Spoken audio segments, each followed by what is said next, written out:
to my YouTube channel. Kali ini it's so big decision yang gue bikin, karena hari ini gue mau membahas salah satu trauma gue dan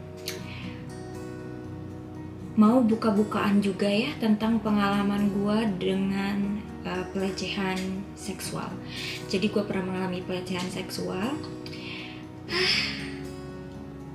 So hard to me to talk about this one, tapi gue mau coba untuk share karena gue yakin di luar sana juga banyak yang mengalami, dan I hope kita nggak merasa sendiri karena kita nggak sendirian untuk menjalani hidup ini. Dan ya, biar tidak ada dusta di antara kita, let's go to videonya. So, gue mau ceritain sesingkat mungkin dan sejelas mungkin apa yang gue alamin. Ini di usia gue 13 tahun, gue baru lulus SMP kayaknya ya. Ya, lulus SMP, baru masuk SMK, tapi gue cuma sekolah di SMK tuh 6 bulan karena nggak bisa lanjut karena ekonomi dan lain sebagainya, jadi gue berhenti sekolah. Ini keadaannya. Akhirnya gue memutuskan untuk ke Jakarta untuk cari kerja. Kebetulan gue punya temen yang lulusan SMP kerja di Jakarta, jadi gue merasa kayaknya gue juga bisa seperti itu gitu. Jadi gue mutusin buat ke Jakarta, buat cari kerja, buat cari uang, yang pastinya cari uang untuk tahun depannya gue masuk SMK lagi kayak gitu. Nah, gue udah di Jakarta. Waktu itu gue dapat undangan hajatan ya, kalau di kampung-kampung tuh ada hajatan salah satu ibu kos yang dulu waktu gue SMP gue ngekos di dia, dan dia ngundang gue hajatan cucunya kalau nggak salah ya, sunatan gitu. Dan disinilah mulainya kejadian itu. Oh my god. Sebentar aku benerin poni aku ya. Poni aku ganggu. Tapi kalau nggak pakai poni aku jenong. Oke, let's go. Jadi di hari kejadiannya itu gua pulang kerja jam 7 malam. Gua minta sama teman gua laki-laki, sebut aja si S, oke. Si S ini nemenin gue untuk ke acara hajatan, yang dimana acara hajatan itu dari Jakarta ke Bogor ujung gitu ya. Kita sensor aja lokasinya. Nah, untuk sampai ke tujuan itu makan waktu 2 jam dari Jakarta. Nah, gue dari Jakarta sama si S ini, dan gue kontak teman gue, sebut aja si P. Nah, si P ini gue kontak, gue mau ke hajatan itu, lu udah kesana belum gitu ya? Oh belum, oh yaudah janjian gitu. Dan dia bilang dia bakal jemput gue di stasiun kereta. Jadi gue turun di stasiun Daru namanya. Turun di stasiun Daru, nanti dijemput sama dia. Dan gue bilang sama dia, gue sama temen gue berdua nih. Oh ya nggak apa-apa, nanti gue ngajak temen gue juga ya, biar sering satu gitu motornya. Oh ya, kata gue. Si P ngajak temennya untuk mempermudah kita, jadi motornya ada 2. Dan gue sama si S dari Jakarta. Sesampai gue di stasiun Daru, gue mau naik motor nih. Udah dijemput kan sama si P. Gue mau naik motor si P. Kata si P, lu jangan sama gue. Oh, lu sama temen gue, kata dia gitu. Dan gue nggak curiga, nggak mikir apapun, mikir oh ya udah gitu. Gue naik motor sama temennya si P, gue nggak tahu namanya, kita sebut aja ojek ya, si O gitu. Sama si O ini gue naik motor sama dia, dan teman gue si S sama si P. Ya, semoga jelas ya ceritanya. Oke, kita perjalanan. Harusnya perjalanan itu paling 15-20 menit sampai ke lokasi yang hajatan itu. Tapi tiba-tiba alur jalannya berubah. Gue kan apal ya, karena gue SMP di situ, jadi gue apal jalan di situ. Tiba-tiba alurnya berubah. Gue mulai mikir, kok jalannya lewat sini, kok bukan lewat situ gitu ya. Tapi gue masih positive thinking. Ganggu banget poni gue. God. Nah akhirnya gue nanya sama si O ini, si ojek yang gue nggak kenal ini, kenapa lewat sini? Bukannya lewat sini lebih jauh ya? Gue bilang, emang jalanan di sana kenapa? Gue bilang gitu. Dia jawab dengan juteknya, dengan lagi perbaikan jalan. Dia jawab kayak gitu. Dan gue positif thinking aja, oh iya mungkin lagi perbaikan jalan, gue juga udah bertahun-tahun nggak kesini gitu, dan gue nggak tahu banyak perubahan atau apa, gue juga nggak tahu, ya udah gue percaya aja gitu. Tiba-tiba jalannya makin jauh, udah 20 menit lebih nggak nyampe-nyampe. Terus gue tanya dong, ini yakin jalannya lewat sini? Harusnya kan itu udah nyampe loh, ini lama banget nggak nyampe, gue bilang. Dan dia nggak jawab apapun, dia diem aja. Dan gue juga ya udahlah diem aja ya, namanya juga gue dibonceng gitu kan. Tiba-tiba ketemulah di pertigaan, ya sampailah di pertigaan. Si P ini bilang sama gue, gue beli rokok dulu ya. Dia bilang, lu ke hajatan duluan aja sama temen gue sama temen lu beli rokok dulu. Oh ya gitu. BTW ini kejadiannya malam ya. Gua dari Jakarta itu jam 7 malam, sampai sana itu jam setengah 9-an, jadi udah malam banget, jam 9-an gitu. Oh ya kata gua, nanti ketemu di sana ya. Oke. Si P belok ke kanan, karena ini pertigaan ya. Si P belok ke kanan sama teman gua si S itu, dan gua sama si ojek jutek ini ke kiri. Gua mikir, bener nggak ya jalannya? Kok berliku-liku banget? Setahu gua nggak kayak gini jalannya gitu. Bahwa tiba-tiba ada persimpangan lagi, dia ngambil ke kiri lagi. Gue nanya dong, kayaknya ini jalannya makin jauh. Dia nggak ngomong apapun, sepatah pun dia nggak ngomong. Dan gue juga bingung ya, kalau ngobrol nggak direspon gimana, ya udah gue diem aja gitu. Tiba-tiba kita masuk ke kebun kayak pohon mahoni atau pohon apa, gue nggak ngerti ya, pohonnya gede-gede, pokoknya gede-gede gitu, baris-baris sudah ditanemin kayak pohon jati gitu. Berhentilah tuh motor. Itu motor berhenti. Gue bingung. Kok berhenti di sini gitu. Tiba-tiba dengan cepet si ojek itu narik tangan gue ke belakang, dan tangan gue diikat di belakang. Dan dia jatuhin gue ke tanah gitu. Seketika gue ngeblank, gue nge-freeze, gue nggak tahu ngapa-ngapain. Otak gue kayak ke pause gitu. Gue diem aja celentang di tanah dengan tangan terikat di belakang. Gue kayak apa ini gitu, kayak masih menelaah tapi ngeblank gitu.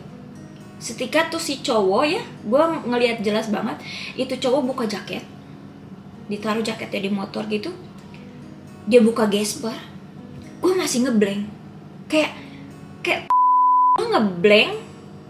Dan ketika itu si cowok itu nyentuh gua gitu, ngeraba-raba gitu.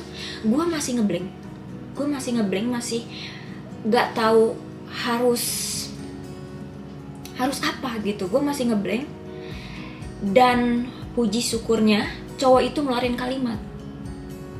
Dia bilang gini, hari ini lu abis sama gua bakal hancurin masa depan lu, gua bakal pakai lu, dia bilang gitu. Sambil dia cium-cium pipi gue. Seketika gue sadar, gue langsung nendang dia, gue langsung berusaha bangun dan kabur dengan tangan terikat. Gue kabur, dan itu cowok gue nggak tahu apa, dia ngidupin motor, dia nguber gue, dan gue lari sekencang-kencangnya. Dan sepertinya ya si cowok ini nggak ngidupin lampu motornya karena takut ketahuan warga atau apa. Oke, balik lagi. Si cowok ini gak ngidupin lampu motornya, jadi kita gelap-gelapan, dan gue juga gelap-gelapan lari.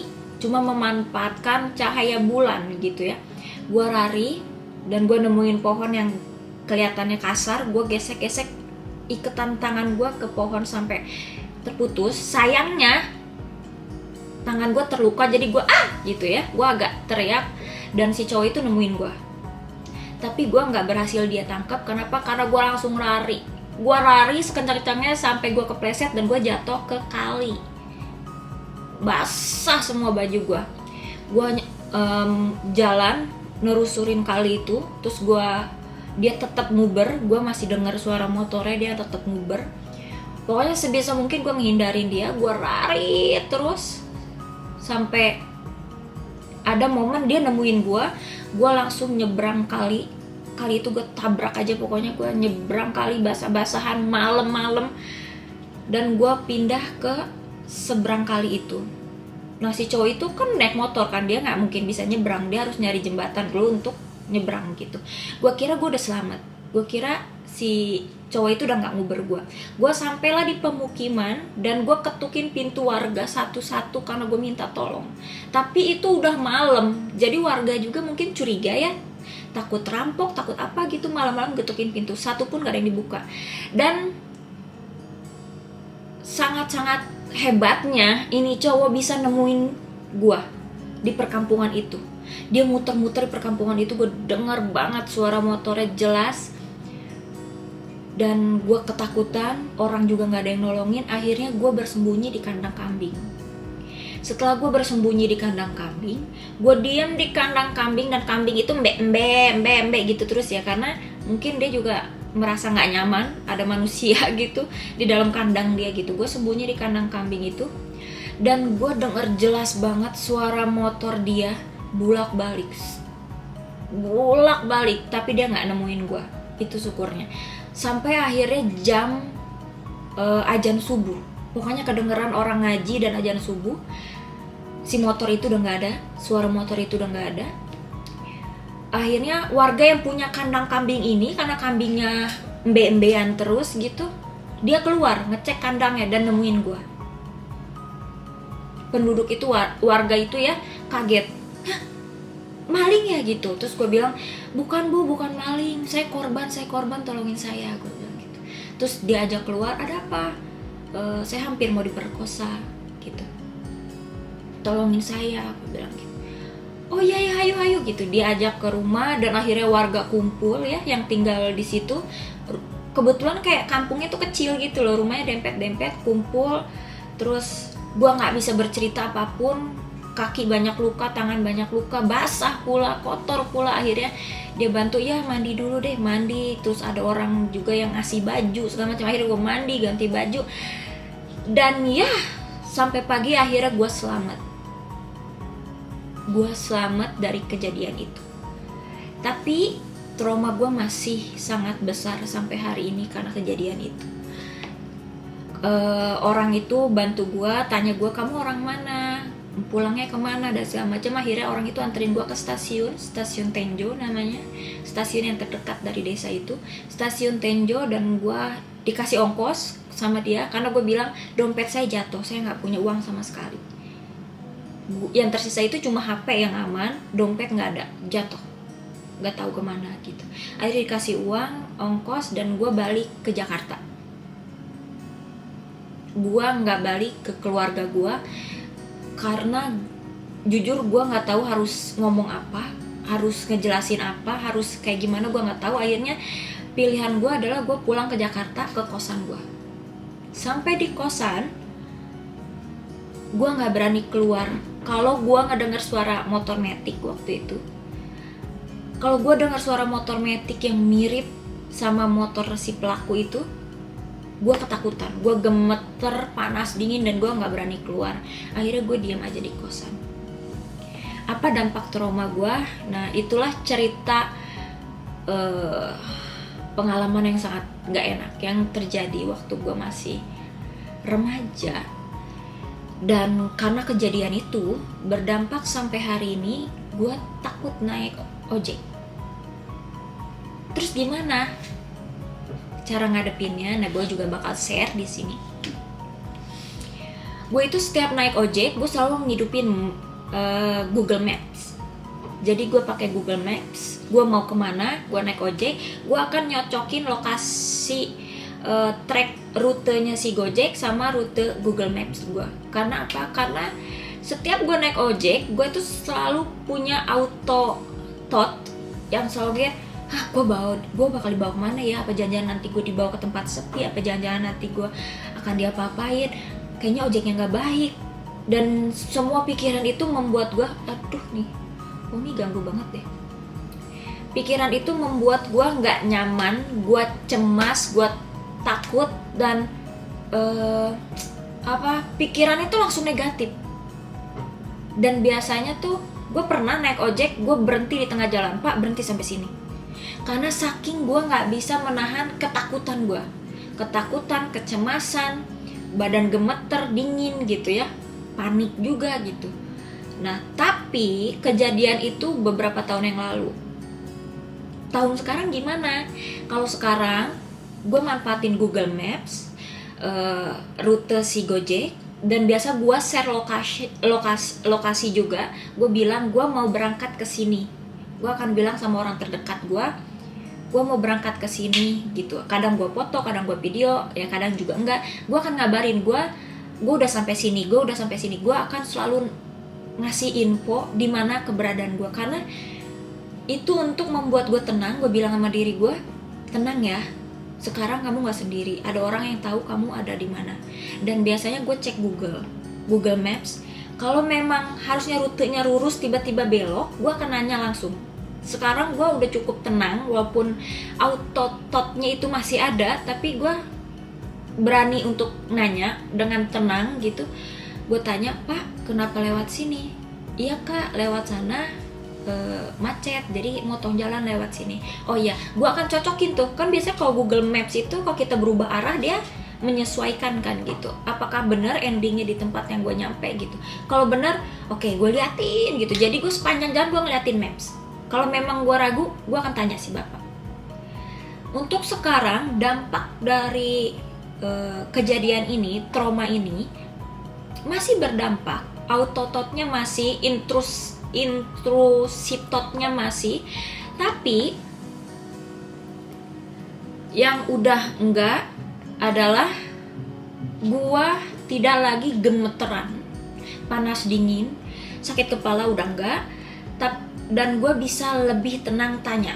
Karena gue sekarang lebih kasih afirmasi ke diri gue. Sebelum gue naik ojek, gue akan bilang, oke, kita akan naik ojek, loh tujuan kita ke sini. Dan biasanya gue kalau memang tujuannya baru gue mau ke sana, pertama kali gue mau ke sana, gue mempelajari mapsnya dulu di rumah. Sebelum gue naik ojek, gue pelajari dulu. Oh, beloknya ke sini, oh nanti ke sini, oh ke sini, bisa juga lewat sini, bisa lewat sini gitu. Jadi hal-hal yang membuat gue tenang gue lakukan, dan yang nggak bisa gue kontrol seperti auto thought atau intrusive thought-nya gue akan kasih asumsi dengan afirmasi. Oke, kita potong jalan ya. Si abangnya ini sudah terdaftar di aplikasi, nomor motornya juga terdaftar. Kalau ada apa-apa bisa di-report, bisa diusut ke apps-nya, tenang gitu. Jadi gue memberi afirmasi untuk diri gue tenang. Jadi traumanya sampai sekarang masih gue proses pemulihan, tapi untuk responnya dengan si intrusive thought-nya ini, auto thought-nya ini, gue bisa kendaliin, bisa kontrol dengan gue CBT, dengan gue melihat realitanya dia terdaftar di apps, terdaftar nomor pegawainya, motornya, semuanya terdaftar, bisa dilaporin dan segala macam. Itu membuat gue tenang. Kedua, kita bisa tracking lewat Google Maps atau lewat apps-nya gitu. Jadi itu juga buat gue tenang, buat gue stabil. Yang paling penting lagi adalah gue kasih kabar ke orang-orang terdekat gue sampai mana. Kalau kejadian yang sangat buruk terjadi, setidaknya orang terdekat gue tahu terakhir lokasi gue di mana. Kayak gitu. Jadi itu cerita gue dengan ya pengalaman yang tidak enak itu. Tapi gue bersyukur gue bisa selamat dan gue bisa sharing hari ini ke kalian dengan lega, dengan tenang. Dan gue mau bilang, siapapun di luar sana yang mengalami, kita ini korban, bukan salah gue, bukan salah kita hanya korban dari orang-orang yang tidak punya moral gitu. Karena gue rasain ya, waktu awal kejadian gue pun menyalahkan diri gue. Harusnya gue gak pergi malam, harusnya gue ini gitu. Sedangkan kalau dilihat realitanya, jujur saat kejadian itu gue pakai celana panjang baggy, gue pakai kaos oversize, sama sekali tidak seksi, sama sekali nggak ada yang terbuka, dan gue juga pakai hoodie. Jadi kalau dibilang ya itu salah si ceweknya seksi ini, enggak, sama sekali gue gak seksi, tapi kejadian itu terjadi sama gue. Jadi gue mau bilang sama siapapun yang ngalamin pelecehan, kita ini korban dan kita berhak atas kebenaran bahwa kita hanya seorang korban. Bukan karena baju kita, celana kita, badan kita, atau apapun. Gak ada excuse untuk menyalahkan diri kita karena kita korban. Kita nggak tahu akan terjadi gitu. Terima kasih untuk yang udah nonton. Terima kasih juga yang udah subscribe, like, comment, dan support YouTube gue sampai hari ini. I hope you don't feel alone, karena kita sama-sama berjuang. Terima kasih for watching and bye-bye.